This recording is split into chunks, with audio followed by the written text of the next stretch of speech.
नमस्कार। मैं राकेश और आप मुझे सुन रहे हो टैक्स जंक्शन पर। तो दोस्तों, reserve bank of India, central bank या फिर आरबीआई, इनके तरफ से प्रेस रिलीज सामने आया है। उन्होंने गवर्नर मतलब शक्तिकांता दास सर उनका स्टेटमेंट रिलीज किया है। आइए करते हैं हम उस बारे में बातचीत। एक्चुअली अपने लिए जो रिलेटेड बातें हैं वही बातें हम करते हैं।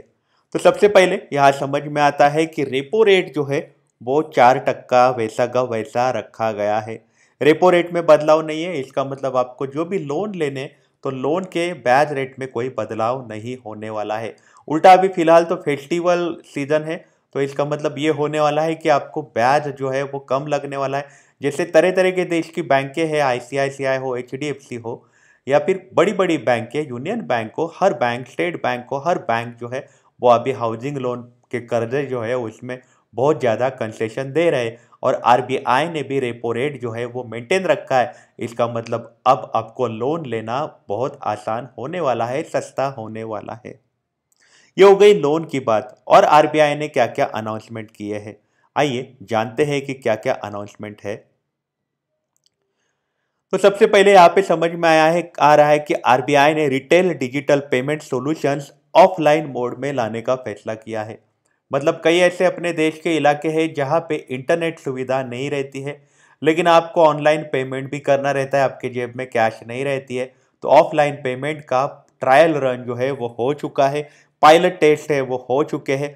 अब ऑफलाइन पेमेंट भी किया जा सकता है कि अगर आपका इंटरनेट कनेक्टिविटी अगर नहीं रहेगा या फिर थोड़ा बहुत ही अवेलेबल रहेगा तो भी आप ऑफलाइन मोड से पेमेंट कर सकते हो। ये क्या होने वाला है इसके बारे में अपने को जानकारी बाद में मिलने वाली है, लेकिन इससे तरह तरह के इंडिविजुअल्स लोग हैं और या फिर बिजनेसेस है उनको अपॉर्चुनिटी मिलने वाली है। आईएमपीएस ट्रांजैक्शंस जो हम ट्रांसफर करते हैं पैसे नेट बैंकिंग से, तो फिर ये जो पैसे ट्रांसफर करने की सुविधा है जिसको हम बोलते हैं इमीडिएट पेमेंट सर्विस, ये सर्विसेज में हम पहले 2 लाख तक ही ट्रांसफर कर पाते थे। अब वो ट्रांसफर करने की सुविधा बढ़ाई गई है, वो अब बढ़ाई गई है 5 लाख रुपए तक की।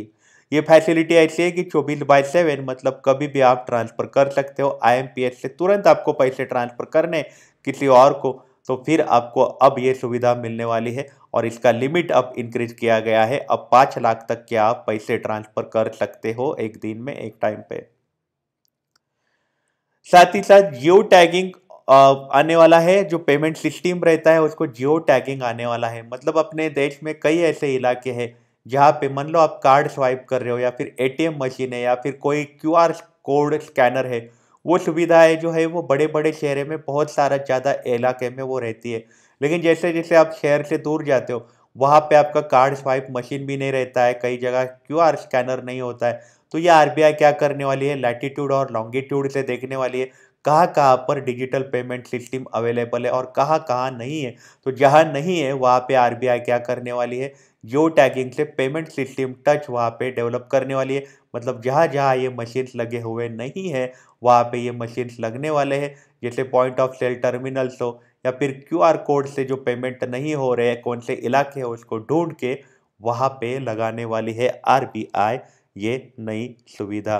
साथ ही साथ एनबीएफसी जो है, एनबीएफसी में तकलीफें होती है कि अगर आप एनबीएफसी मतलब जैसे नॉन बैंक फाइनेंशियल कंपनी है जिसको हम बोलते हैं कोटक महिंद्रा वगैरह जैसी बैंकें हैं, जिनसे अगर आपने कर्जे लिए रहेंगे, बजाज एलियंज जैसी बैंकें हैं जहाँ से आपने अगर कर्जे लिए रहेंगे, तो आपको कर्जे लेने के बाद आपको तकलीफ होती है कि आपको उनके साथ अगर बातचीत करनी है तो कोई कस्टमर केयर नहीं रहता है। तो वहाँ पे इन्होंने बोला है कि अब हम इंटरनल ग्रीवेंस रिड्रेस मैकेनिज्म लाने वाले हैं ताकि आपके जो कंप्लेंट्स है वो रजिस्टर किए जाने वाले हैं एनबीएफसी में भी।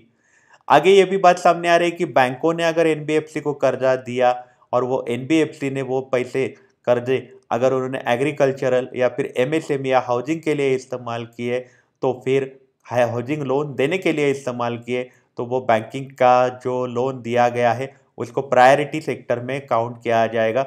ये सुविधा 13 अगस्त से लेकर 30 सितंबर 2021 तक ही थी, वो अब 31 मार्च 2021 तक 2022 तक उन्होंने एक्सटेंड करी है। 31 मार्च 2022 तक बैंकों ने अगर एनबीएफसी को, नॉन बैंक फाइनेंशियल कंपनी को कर्जा दिया, मान लो कि स्टेट बैंक ऑफ इंडिया ने कोटक महिंद्रा या फिर बजाज एलियांज को कर्जा दिया और वो कर्जा उन्होंने दूसरी जगह कर्जा देने के लिए इस्तेमाल किया, जिस एक्टिविटी होती है जैसे हाउसिंग एक्टिविटी होती है या फिर एग्रीकल्चरल या फिर एमएसएमई एक्टिविटी होती है, उसके लिए अगर इन्होंने कर्जा दिया तो फिर वो काउंट किया जाएगा प्रायोरिटी सेक्टर, और वो 31 मार्च 2022 तक के लिए वो प्रायोरिटी सेक्टर में काउंट करने वाले हैं।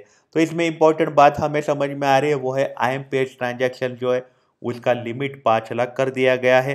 रिटेल पेमेंट अब ऑफलाइन में भी हो सकता है, ये सुविधा आने वाली है। और आपको हर जगह पे जैसे मशीन्स मिलने वाले हैं जहाँ पे आप पेमेंट स्वाइप कर सकते हो या फिर क्यूआर से स्कैन कर सकते हो। ऐसा कोई भी इलाका अपने देश में नहीं बचने वाला है जहाँ पे ऑनलाइन पेमेंट की सुविधा नहीं हो, ऐसा नज़र आ रहा है।